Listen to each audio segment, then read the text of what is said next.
O secretário Alexandre Baldi, na semana passada, em entrevista aqui ao Jornal da Bandeirantes Gente, trouxe uma ideia para tentar diminuir a movimentação no horário de pico no transporte público de São Paulo.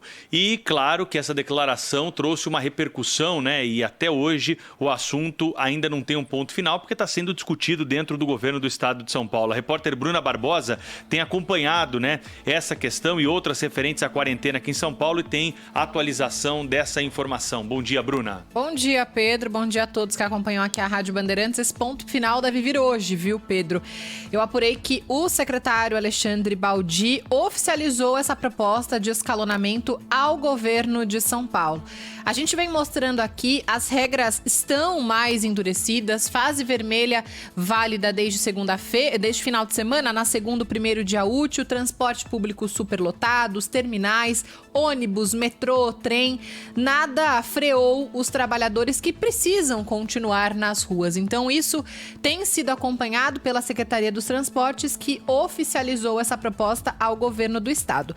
Se essa medida for de fato acatada, o Baldi espera que menos gente passe então a usar o transporte público nos horários de pico que a gente conhece, manhã e fim da tarde. Essa discussão ganhou força no Palácio dos Bandeirantes depois da entrevista que o secretário Alexandre Baldi deu aqui na Rádio Bandeirantes ao Jornal Gente na última sexta-feira. Vamos ouvir o que ele disse. Aumentar de 2 horas pela manhã e 2 horas pela tarde, o horário de pico, para 5, 6 horas. Nós temos a mesma plataforma, temos a mesma infraestrutura. E o que a gente pode fazer? A gente pode diluir. Em vez de nós termos em transporte de mais ou menos 160 mil passageiros por hora em uma operação, que a gente possa reduzir isso para 1/3, para 1/4, 25%, aumentando esse horário de pico, fazendo com que esse escalonamento de entrada e saída possa ser realizado. Segundo o secretário, no caso do metrô e da CPTM, 70% dos usuários hoje se concentram nesses períodos. E aí, como é que isso vai funcionar, Thaís? Segundo essa apuração, se tudo passar como proposto pelo secretário, vale para todos os trabalhadores. Então, a gente fala de serviços essenciais e exclui, nesse primeiro momento, todos os profissionais da saúde. É claro que aí vão poder trabalhar no horário que bem entender e de acordo com a demanda.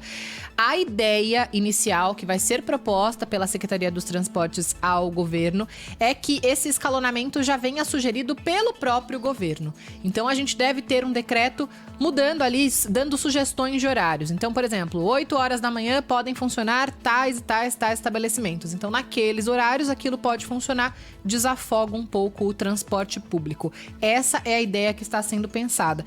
Hoje, essa é a única solução vista pelo secretário Alexandre Baldi. Questionamos o secretário aqui na entrevista, eu falei com ele também, por que a gente não pode colocar mais trem, por exemplo? Não tem como. Segundo ele, toda a capacidade, toda a frota já está em circulação e numa circulação num tempo limite, que é de 2 minutos de intervalo entre os trens. Então não tem como colocar mais trem. Pedro Campos sugeriu a Operação Paese. Então será que não dá para colocar ônibus para reforçar? O secretário me disse que são públicos muito diferentes e quase sempre quem procura o metrô e quem consegue fazer um caminho só com o metrô prefere dessa forma porque é muito mais rápido. Então dificilmente o usuário do metrô troca o transporte sob trilhos para o ônibus. Então também não seria uma medida eficaz. Deve vir esse decreto para tentar minimizar a lotação que a gente tem visto, cenas horríveis, né, Thaís? Pedro, que o Lucas Josino trouxe pra gente direto dos terminais. Cláudio, a questão aqui é a seguinte, né? O governo tá tentando empurrar pros empresários essa questão aí, ó. Vocês que se virem com a legislação trabalhista, que tem hora extra, né? Tem questão de adicional noturno, se você mudar o horário do funcionário. Não é tão simples assim resolver o problema. O secretário menciona experiência internacional na França, outro país, outra legislação. Não é tão Paris, Pedro, Nova York, Xangai. Não é tão simples, mas o que me choca é que 1 ano depois, com pandemia, a gente tem uma ideia como essa. Uma proposta que vai ser discutida e talvez... 1 ano! Em 1 ano, nada foi feito. A gente seguiu exatamente a mesma cartilha do transporte público lotado, esperando que, por uma solução mágica, não é, Cláudio? As pessoas deixassem de usar o ônibus e o metrô. Mas vão fazer como? Não existe. Isso é chocante. Isso é chocante. Eu tô de cara com essa história. Aliás, eu fiquei até em estado de catatonia aqui durante a entrevista da semana passada com a secretária Patrícia. Ela é muito simpática, ela, etc. Mas quando a gente fez uma pergunta aqui sobre isso, né? Vem cá, o governo não vai fazer nada com relação a tentar, de alguma maneira, esvaziar os ônibus, né? Resolver esse problema da aglomeração no transporte coletivo. E ela demonstrou que nem sequer tinha pensado nisso. Alguém que faz parte do centro de contingência da crise, sem contar aquela cena patética a que já me referi da entrevista. O governo está discutindo esse assunto agora, um ano depois. Aliás, agora, um ano depois, e depois do vexame da coletiva da sexta-feira passada, né? Agora que está sendo discutido isso, meu Deus, de fato, para mim eu estou tão chocado quanto a Thaís e todos nós aqui, né, do Grupo Bandeirantes e também da população do estado de São Paulo. Bom, hoje o governo do estado de São Paulo está reunido também para definir sobre a fase roxa, né, que seria uma fase mais rígida do Plano São Paulo, com a proibição de jogos de futebol, eventos religiosos e também a limitação de serviços essenciais. Pode ter uma mudança no horário de funcionamento, de permissão de funcionamento daqueles que são enquadrados como serviços essenciais. Eles podem não mais poder funcionar como hoje, se o estabelecimento funciona 24 horas, não tem nenhum problema que ele permaneça aberto. Essa ideia tem o respaldo do Ministério Público de São Paulo, que entrou na história e desde ontem já tem oferecido, né, para o governo do estado de São Paulo um respaldo jurídico para medidas mais duras que possam vir pela frente. Então, a decisão é política. O centro de contingência, como apurou o jornalista Felipe Garrafa e trouxe a informação ontem no Brasil Urgente na tela da Band, recomendou uma fase mais rígida, uma fase mais restritiva da quarentena aqui em São Paulo. Mas a decisão vai ser tomada nessa manhã, numa reunião que está acontecendo agora, e ao longo do dia você vai ter os desdobramentos aqui na Rádio Bandeirantes. E vou citar agora uma pesquisa do Instituto Paraná sobre lockdown.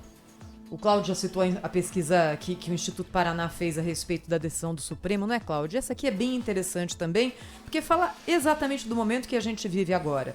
Pesquisa nacional do Instituto Paraná perguntou o seguinte: alguns governantes decretaram um lockdown, somente serviços essenciais podem ficar abertos para conter a crise do coronavírus. O senhor ou a senhora é a favor ou contra essa medida? Nesse momento aqui, 56,8% dos entrevistados responderam que são a favor, contra 39,8%. Não sabem, não opinaram, 3,4% dos entrevistados, o que indica aqui que nesse momento há uma compreensão, pelo menos da maior parte da população, de que o momento que a gente enfrenta em relação ao coronavírus é delicado. 56,8% a favor da restrição no funcionamento das cidades com a sua vida normal hoje, sabendo das consequências que isso traz para a vida de cada um, nas nossas rotinas e principalmente na capacidade de cada um ganhar o seu próprio sustento. Então, é uma pesquisa que reflete esse momento, um momento de maior gravidade. As pessoas estão assustadas. A gente precisa, Cláudio, Pedro, Bruna, conseguir enxergar em que momento a situação da propagação da Covid-19 no Brasil vai entrar numa curva para baixo. E isso a gente não consegue ainda fazer, infelizmente. 8 horas e 35 minutos. Obrigado, hein, Bruna? Valeu, gente.